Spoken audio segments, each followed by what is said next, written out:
Next, coming up, the ancient Ottoman city, Istanbul. The city is located in northwestern part of Turkey and in between European and Asian continent. Istanbul is a city where you can have European experience with an Islamic grace. Istanbul is the largest city of the country. It is famous for its interesting arts, historical places, architecture, heritage, and local atmosphere. আশা করি পুরো ভিডিওতে আপনারা সাথে থাকবেন।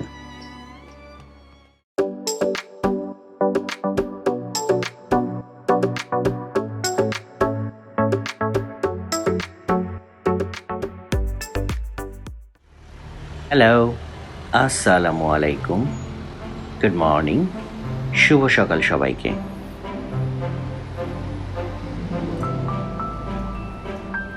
গতরাতে কিছুটা ঘোরাঘুরি আর লোকালদের সাথে কথা বলে যেটা মনে হয়েছে, এই শহরটি দু একটা সমস্যা ছাড়া মোটামুটি নিরাপদ। গাজী ওসমান পাশা, ইস্তিকলাল স্ট্রিট, তাকসিম স্কোয়ারের মতো জায়গায় অনেক স্ক্যাম হয়ে থাকে।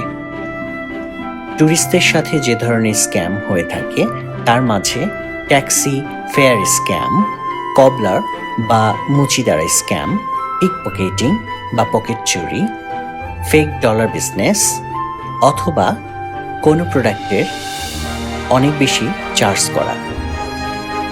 সকালের ব্রেকফাস্ট সেরে আমরা বেরিয়ে পড়েছি ইস্তাম্বুলের এক অংশ দেখব বলে। ইস্তাম্বুল একমাত্র শহর যেটি ইউরোপ এবং এশিয়া মহাদেশের মাঝে অবস্থিত, আর এই মধ্যবর্তী অবস্থানে বয়ে চলেছে বসফরাস নদী। ন্যাশনাল জিওগ্রাফিকের তথ্য অনুযায়ী ইস্তাম্বুলে রয়েছে ৩,০০০-এরও বেশি মসজিদ। ফাতি ডিস্ট্রিক্টের আকসারায় অঞ্চলে ১৪৭১ থেকে ১৪৭৩-এর মাঝে মুরাদ পাশা মসজিদটি নির্মিত হয়। ইতিহাসের পাতায় বিভিন্ন সাম্রাজ্যের আবির্ভাব হয়েছে মূলত ইস্তাম্বুলকে ঘিরে। বিজেন্টিনদের সাম্রাজ্য ছিল ৬৬০ বিসি থেকে ১৯৬ এডি পর্যন্ত। বিজেন্টিনরা মূলত ছিল গ্রিক পেগান। রোমানদের সাম্রাজ্য ছিল ১৯৬ থেকে ৩৩০ এডি পর্যন্ত। রোমানরা ছিল মূলত পেগান। পূর্ব রোমানদের ক্ষমতা প্রতিষ্ঠিত ছিল ৩৩০ থেকে ১২০৪ পর্যন্ত। এর পরবর্তীতে ১২০৪-এ ল্যাটিন সাম্রাজ্যের উৎপত্তি হয় এবং ১২৬১ সালে তা আবার ফিরে যায় পূর্ব রোমানদের দখলে। ইতিহাসের একেবারে শেষের দিকে ১৯১৯ থেকে ১৯২২ পর্যন্ত এই সাম্রাজ্য ছিল ব্রিটিশ এবং ফ্রেঞ্চদের দখলে। পরবর্তীতে ১৯২৩ সালে রিপাবলিক অব টার্কি প্রতিষ্ঠিত হয় মিস্টার কেমাল আতাতুর্কের নেতৃত্বে। আজকের তুরস্কের রাজধানী আঙ্কারা, আর এ দেশটির সবচেয়ে বড় শহর ইস্তাম্বুল।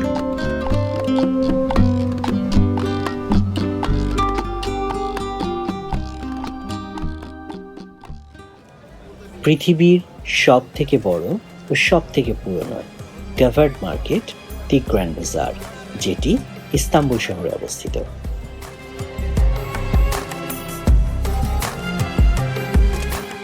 গ্র্যান্ড বাজারের মেইন গেটের পাশে হিলাল বুফে থেকে আমরা আমাদের দুপুরের খাবারটি সেরে নিলাম।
গ্র্যান্ড বাজার হয়ে আমরা চলে এলাম মাহমুদ পাশা বাজারে।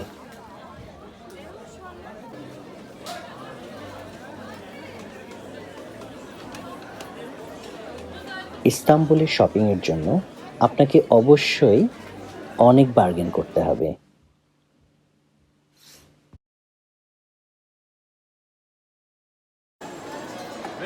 আমরা এখন বিশ্বখ্যাত ইজিপশিয়ান স্পাইস বাজারে।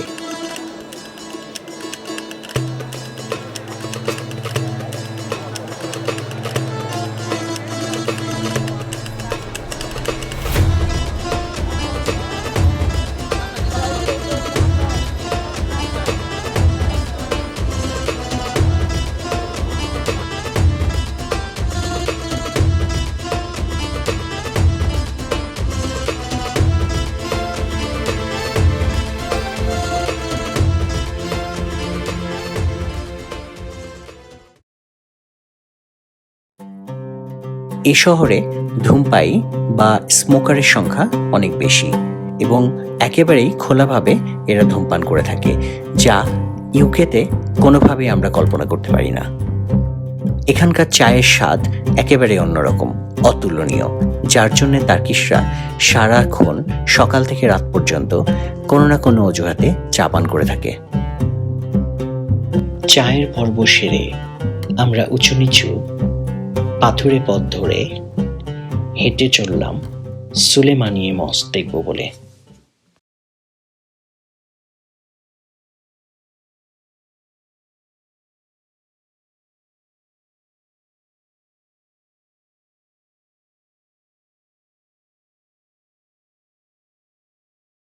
মসজিদ প্রাঙ্গণের এক অংশে পুরুষ ও মহিলাদের জন্য আলাদা টয়লেট ও বাথরুম ফ্যাসিলিটিস রয়েছে।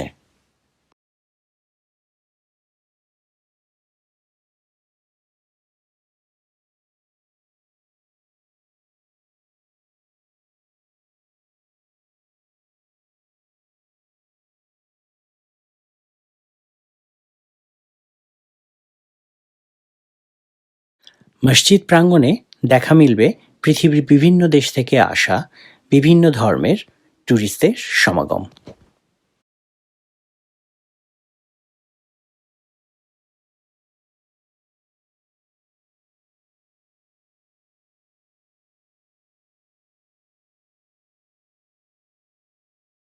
প্রত্যেকটি মসজিদের কারুকার্য আপনাকে ভীষণভাবে অবাক করবে।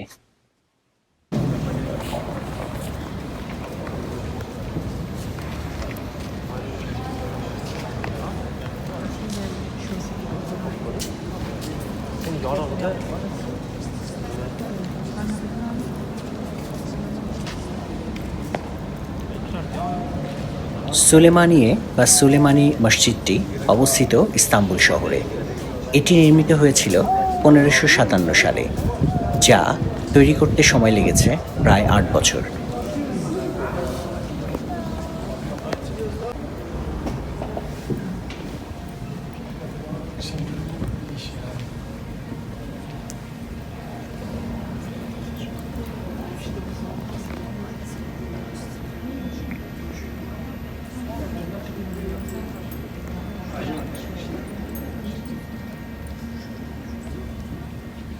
অপরূপ কারুকার্য আর পবিত্র কোরআন শরীফের বিভিন্ন আয়াত লিপিবদ্ধ রয়েছে এই মসজিদের ওয়ালে। ঝাড়বাতিগুলো অসম্ভব সুন্দর, যা আপনার মন কেড়ে নেবে।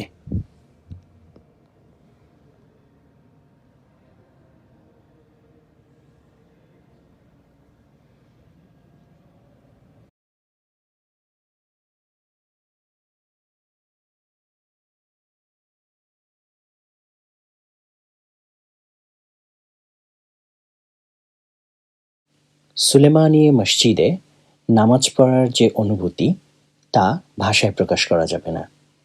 এই রিয়েল এক্সপিরিয়েন্স নেবার জন্য অবশ্যই আপনাকে এখানে আসতে হবে।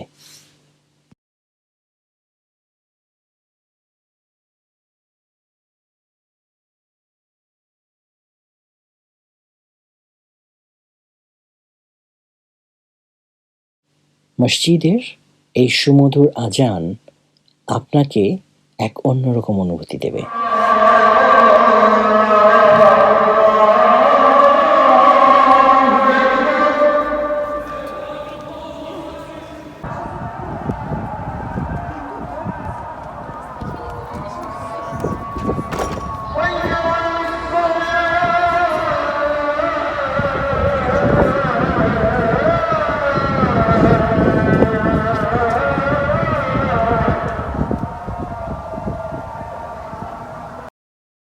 মসজিদটি অনেক উঁচুতে অবস্থিত হওয়ায় আপনি মসজিদ প্রাঙ্গণ থেকে শহরের বাকি অংশটি খুব অনায়াসে দেখতে পাবেন। দূরের জলে ওই টাওয়ারটি গালাতা টাওয়ার, যেটি এই মসজিদ প্রাঙ্গণ থেকে খুব সহজে দেখা যায়। মাগরিবের আজান থেকে এশার আজান পর্যন্ত আমরা মসজিদ প্রাঙ্গণে ছিলাম। ঘোরাঘুরি ও শপিং সেরে আমরা ভীষণ ক্লান্ত। এখন হোটেলে ফিরে যাবার পালা।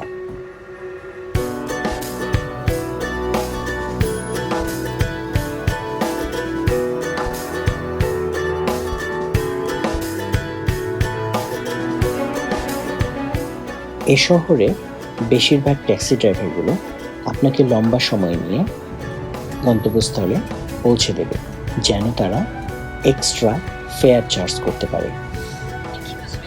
সাবধানতার জন্য ট্যাক্সিতে উঠে অবশ্যই আপনি আপনার গুগল ম্যাপটি ওপেন করবেন, যেন আপনি আপনার বেস্ট রুটটি ফলো করতে পারেন।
আজ এ পর্যন্ত।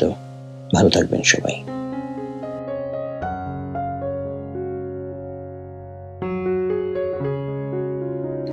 Good night and see you soon with the next video. Thank you.